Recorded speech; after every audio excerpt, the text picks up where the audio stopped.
Shalom, shalom. I hope everybody's doing well. You already know who it is. Your boy Tony K. Cole, aka Warrior Thing. Yeah, listen, I've been doing a lot of different um studying, researching. It's taking some time. I post from now and again when it comes to like my photography and stuff like that. But at the end of the day, I I've been spending like a lot of my time just like studying. Um, and aligning myself to truth, you know what I mean? Because in this season that we in, like truth is gonna be the only thing that's gonna bail us out. And based on how you align yourself to the truth, you know, and how you actually embrace truth, that's gonna be the basic. I hate to say it, but it's gonna be like I don't even have the words, man. It's just gonna really be like life or death, like on how you actually embrace and align yourself to truth. And truth circles the block. It's going to reveal and it's going to convict. And based on how you actually, you know what I'm saying, like embrace that truth, it's either going to help you or it's going to hurt you. And in the end, you know, I don't want to see nobody perishing because they didn't want to accept truth for what it is, you know. And one of the greatest truths right now is that we're supposed to be keeping the laws of the Most High. Like I can't even argue with that. It's too much, especially for people who talking about their Bible readers and stuff like that. That they're supposed to be. I'm trying to tell you right now. If you think that you don't have to keep the laws of the Most High, and if you think that the keeping of the laws has been done away with, a lot of people are going to be sadly mistaken when it's going to be those same laws that people rejected that's going to be used to judge people in the end. Like, trust and believe. Yeah, I understand that the Most High sent His only begotten Son. And we understand that Hamashiach is the way. Like, He showed us the excellent way, which is the keeping of the law. Like, He kept the law. He taught us the law. He showed us what was the missing ingredient to the keeping of the law, which is number one, love, and number two, faith. But you cannot say you have faith and not execute the law. What you think Paul was talking when he said that faith without works is dead? He was talking about what works. He wasn't talking about your own works. He wasn't talking about works of the flesh. He was talking about works that lead to righteousness. The only righteousness that the Most High has ever um, put out there was the keeping of the Lord. How are the sons of Yah going to be made manifest? It's going to be who are the law keepers, who are the ones that's actually they're upholding the standards of the kingdom, who's upholding the standards, who's upholding the laws, the commandments, who's upholding the precepts and the statutes, who's actually fulfilling the ordinances of the Most High. And when we talk about ordinances, if you look up that word ordinance, it's actually a practice that's basically for the purpose of the adherent or the individual that's a part of that practice to demonstrate their faith. So when the Most High talked about the ordinances and us keeping His ordinances, His laws, and His commandments, He says this is the way that you're going to actually walk by faith and demonstrate your faith. Your faith is not in this other stuff that a lot of people be teaching, talking about, oh, if you name it and you claim it, that's faith. Nah, that's not even what the scriptures even teach us. Like this stuff is fugazi. A lot of the stuff that they've been putting in our head and is man's doctrine that basically leads to nothing but wickedness and covetousness and idolatry, fornication, spiritual adultery, like playing the harlot, playing the whore, prostituting yourself for riches. Like I I fear for the person who will reject even what I'm saying right now. Not because it's me. Like I could care less about what I'm saying. I'm more so saying like when truth comes, your best bet is to receive it and to embrace it and to basically align yourself to what that truth is. Take time, seek it out, see if it's real. Don't just dismiss it just because it doesn't tickle your fancy or because it doesn't, scratch the itching that's in your ears. You know, and I can only say this because what I'm saying. Like I was, I was like that guy at one point in time. Like when it came to, people talk about, oh, you gotta keep the law, X, Y, and Z. Like, no, you know what I mean? Because I had the same understanding. Like I'm sitting here thinking, like, okay, yeah, we under grace, so we don't even have to keep the law, and that's false. Like, what do you need grace for if you're not gonna keep the law? The whole reason why grace came is because of the law. And if we're gonna have to keep on keeping the law, then we're gonna need grace. That's like exactly why grace was given. Like, but people don't believe that. Like they think, oh, we under grace now. That's the substitution for the law, and that's not the case. There is no substitution for the law.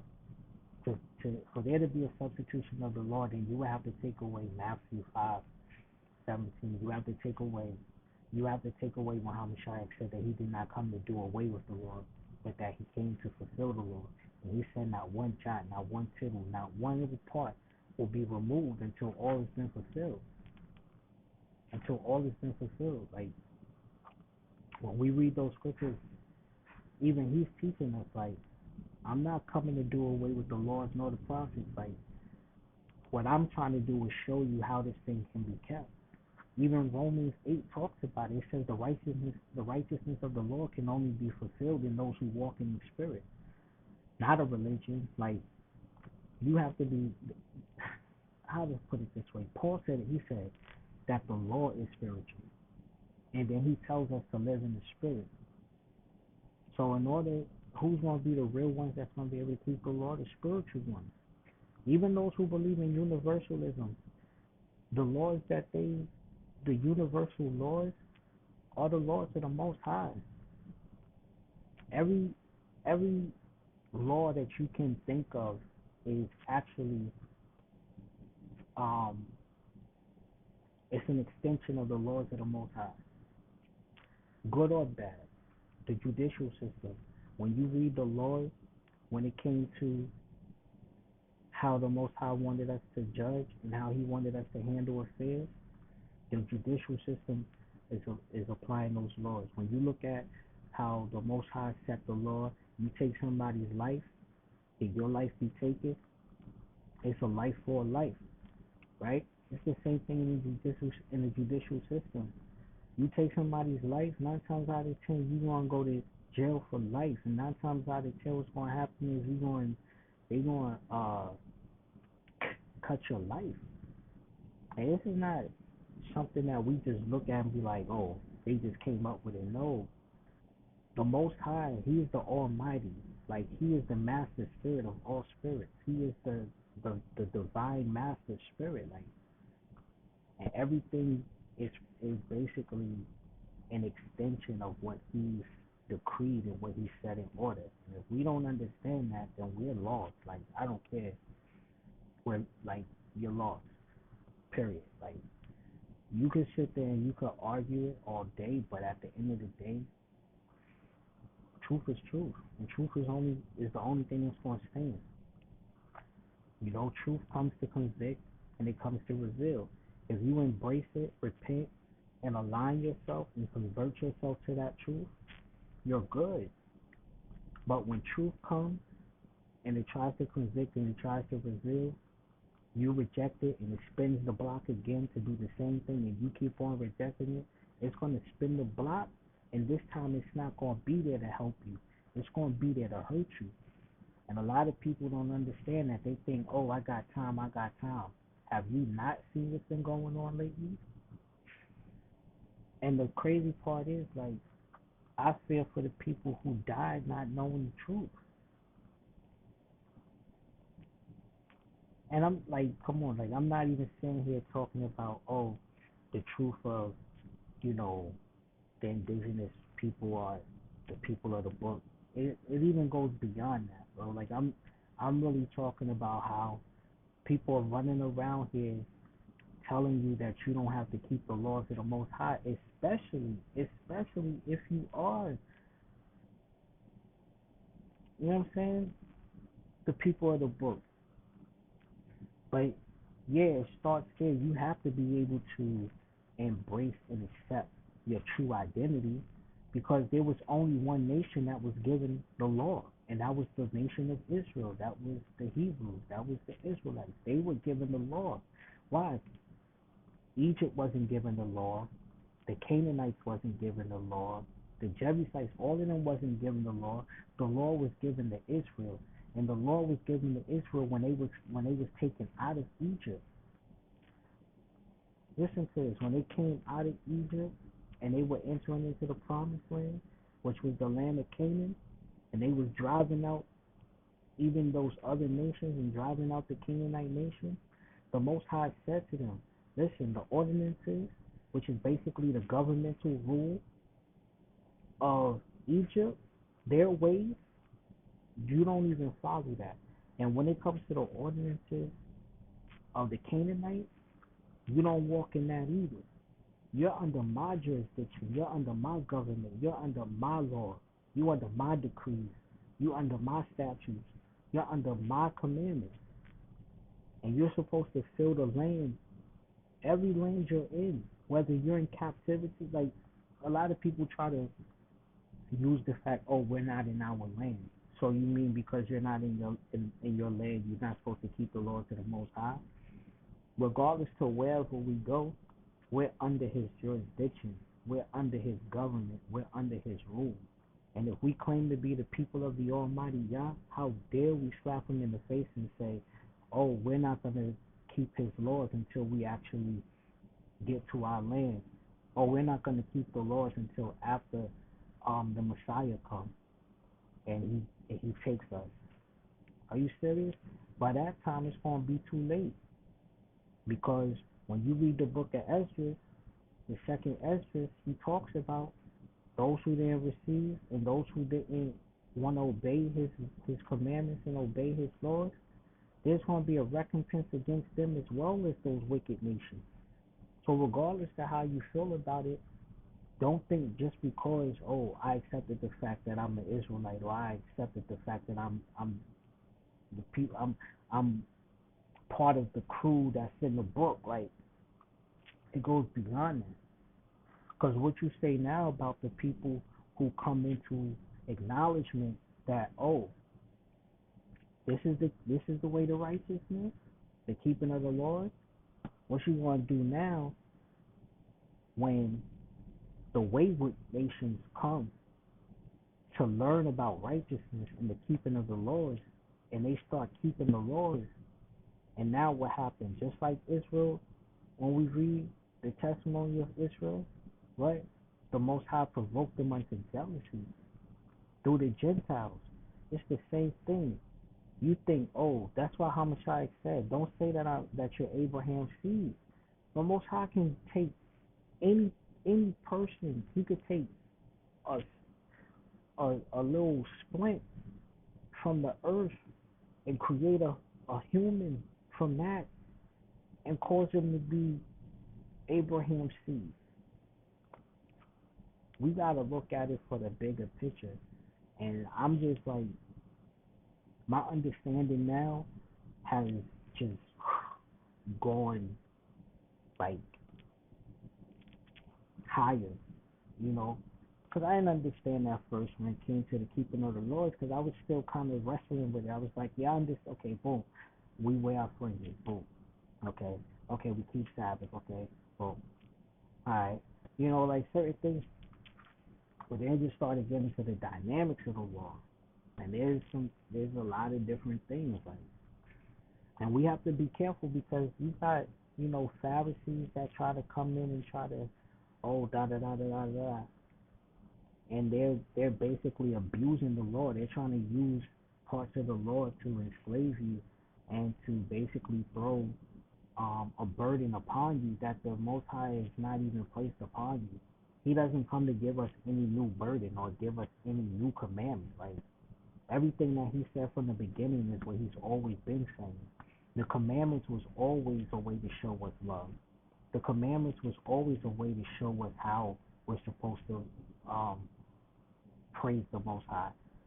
The commandments, the laws was always there to show us how to operate in righteousness and in faith. So,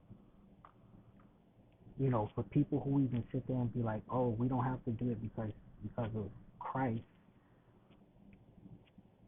it's like, you're wrong, and we're not going to sit there and debate that anymore. Like, I'm sorry, but we're really not going to debate that no more, bro. Like, it's in the scriptures from the old to the new.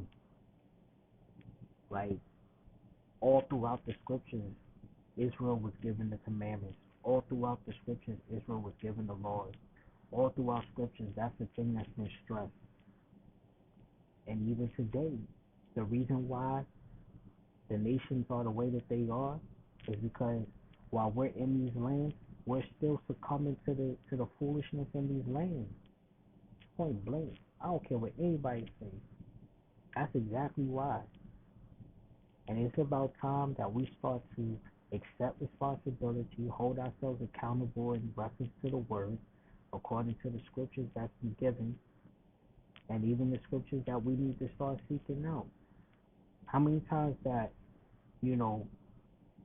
it's been told that there's more than just 66 books, and what happens? Oh, yeah, but still, excuses, like, come on. Like, I'm not even being judgmental. I'm not trying to come as a way of a know-it-all. I'm more so, this is like me being a passionate individual because I'm better understanding, and my goal is to reach out and to give it as it's supposed to be. Because what you want to do when it's all said and done, and you find out at the last minute that, I really was supposed to keep the laws. And the whole time I'm running around trying to do a righteousness that I thought was righteousness, and the whole time the Most High is looking at it as filthy rags.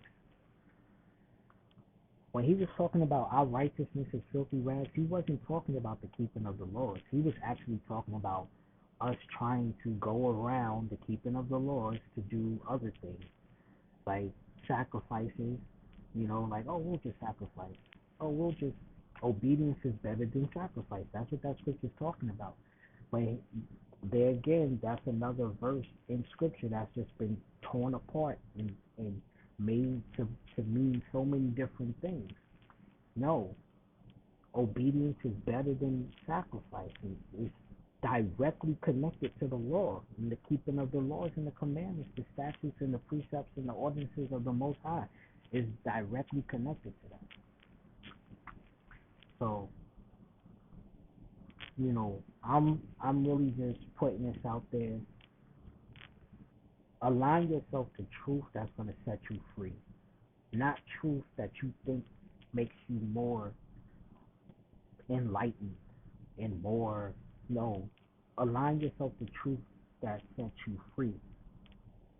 There's only one truth, man, and that truth is found through the mouth of Yahweh. Like, he's the one, the Most High Yah. He is the one that's going to give you truth. Point blank. We talk about the Messiah. We talk about Hamashiach. Yes, right? Yahshua Hamashiach or Yahushua Hamashiach. Yes. He was the embodiment of truth. But what truth was he speaking? He said it out of his own mouth. He says what? He said, the words that I'm speaking to you, they come directly from the Father. Who's the Father? It's the same Father that gave the commandments and the laws to Moses, to the children of Israel. Who did Hamashiach come for? Let's read what he said. He said just like this. He said he came for the Lordship of the house of Israel. He didn't come for nobody else but for the Lordship of Israel. When you read the book of Acts and you start seeing what's going on during the time of Paul and Peter and John and the rest of them, they're going out to preach the good news of the kingdom to those who were lost, to bring them in to the fold. Those who were lost, the other nations, the other tribes, the other sheep of the house of Israel. So when you get people that say, "Oh, it's not about that, it's not about that, it's not about that," they're lying to you. It's definitely about that. It's definitely about that. I don't care what anybody say. It's definitely about that. Now it's not from a religious standpoint. I'll never sit there and be like, "Oh, it's not about religion," but it is identity. And how you gonna know what to align to if you don't even know your identity? Your identity and alignment goes hand in hand at the end of the day. You get what I'm saying? So I think I'm gonna just fall back from that right now. It's already been what, 21 minutes? But I just needed to say that and get that off my chest. Shalom.